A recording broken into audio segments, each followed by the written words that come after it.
Salut à toutes et à tous, c'est aux autres aussi, c'est Joël, bienvenue dans cette nouvelle vidéo de réaction aux chansons de l'Eurovision Junior 2025. On se rend en Ukraine, qui est toujours là, toujours forte et qui envoie toujours de super bons artistes. Et cette année ne déroge pas à la règle. Cette année, la sélection nationale a décidé de faire gagner la très jeune et très talentueuse Sofia Nersessian, avec une chanson très traditionnelle, mais vous allez voir, petit twist, voici la chanson Motanka.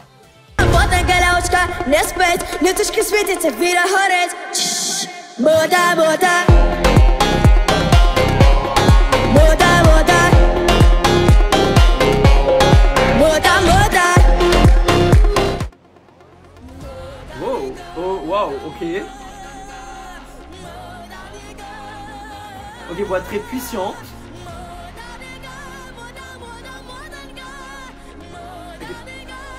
C'est peut-être pas juste, mais vas-y, c'est le début. Je suis sûr que ça va être génial. Oh wow, oh wow, c'est super moderne.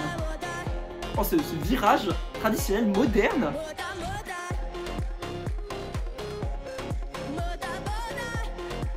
Oh wow, ok.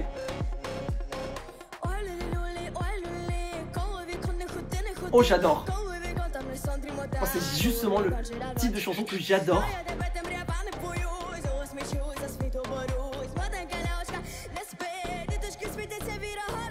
Oh, elle a une voix quand même. C'est super bien chanté. Et là, c'est bien meilleur que le tout premier. Je pense que ça doit être dur de démarrer. Mais c'est super beau.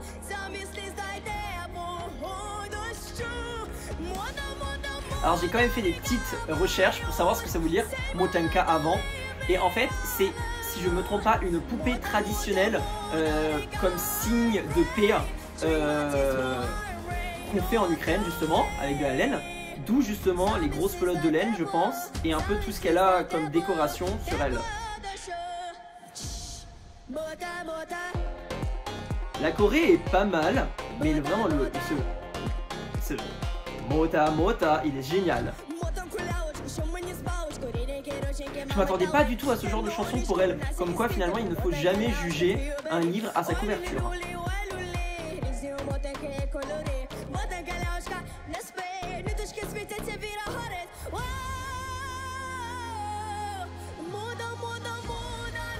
J'adore la chanson, elle est vraiment bien. Ah du coup ouais, en fond il y a les poupées justement.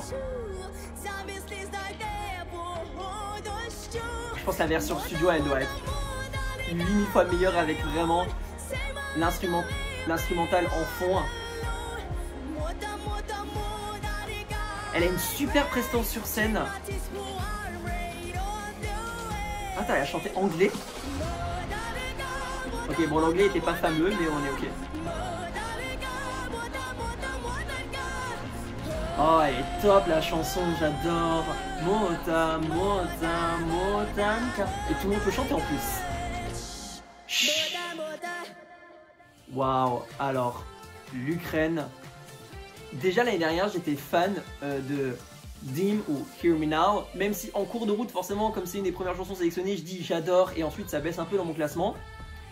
Là, je pense pas que ça va baisser dans mon classement. Et je peux le dire, j'adore la chanson. Vraiment ce côté traditionnel, voix super puissante. Et après ce côté plus électro, pop, moderne qui interagit. Enfin moi j'adore. Forcément on reste encore sur un message de paix. Depuis 2022 la plupart, enfin toutes les chansons tournent autour de ce sujet. On a 2022, 2023 avec Kvitka, évidemment, Hear Me Now l'année dernière, Dim, Maison. Chaque année, c'est un autre symbole qui est utilisé, mais c'est totalement légitime de 1, et de 2, ça donne un super bon résultat.